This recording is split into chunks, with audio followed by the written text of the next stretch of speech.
So let's explore this idea of taking notes as an adventurer. And this could be very detailed, or it could be an abbreviated checklist. I'm going to get up, step around from behind the Dungeon Master's screen, and share a point of view as a player. Now, in taking notes, again, these can be very detailed or it can be brief. I like to write down key points from the adventure, key ways that my character contributed to the party and to the adventure unfolding, and over time, build a record, build a narrative of that character. The first reason is just to kind of remember what was happening months or even years later. I can look at my D&D notes from 2008 when we were playing an amazing campaign that lasted real time, playing every week, taking a break for a couple of holidays here and there, but every week for that almost entire time period. And my character went from level 1 to level 16. So to have access to that narrative, I mean, I have key points in my mind, but it's amazing to have the notes, the maps, the reactions of the other players and my friends in that game. It's literally a living history.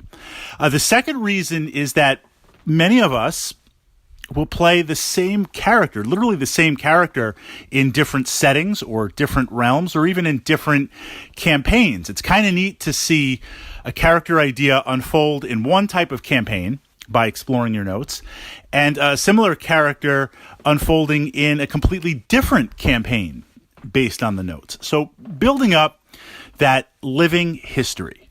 On the more practical side, and then we'll kind of look at the checklist, as I go through the adventure as a player, I like to just kind of note down some of the key NPCs and the plot lines behind them or the information pieces that they offered.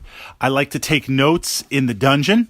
Sometimes they are very detailed with graph paper. If I believe it's going to be a large dungeon, if it's a smaller dungeon, it might just be a blank sheet of paper that I draw things out and map rooms. I feel this is important because we don't want to miss the main quest. But often with a dungeon being a living ecosystem, there's going to be other aspects of the dungeon that, while they might not relate directly to the adventure, let's be honest, there could be some loot there. There could be some treasure, places where there might be a secret door, different access points. It's interesting to draw that map and see how things play out. An example would be if you're in a dungeon and there's a massive underground lake, a massive source of water, are there other entry points? Well, if there are, where do they lead? So you can kind of build this three-dimensional view by taking some notes and by making a map of where you go.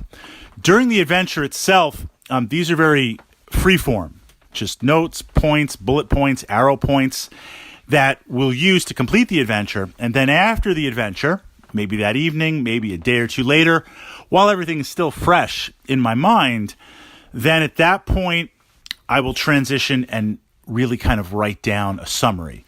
Page and a half, 2 pages, to capture the adventure and try to capture my contribution and what I was thinking. So as a player, finding your vision and your voice, finding that player personality, I want to encourage you to think about taking some notes, building that player portfolio, and it will become especially valuable months and years down the road as your role-playing hobby evolves, to be able to look back at those key points and see the literal decision-making that you've made.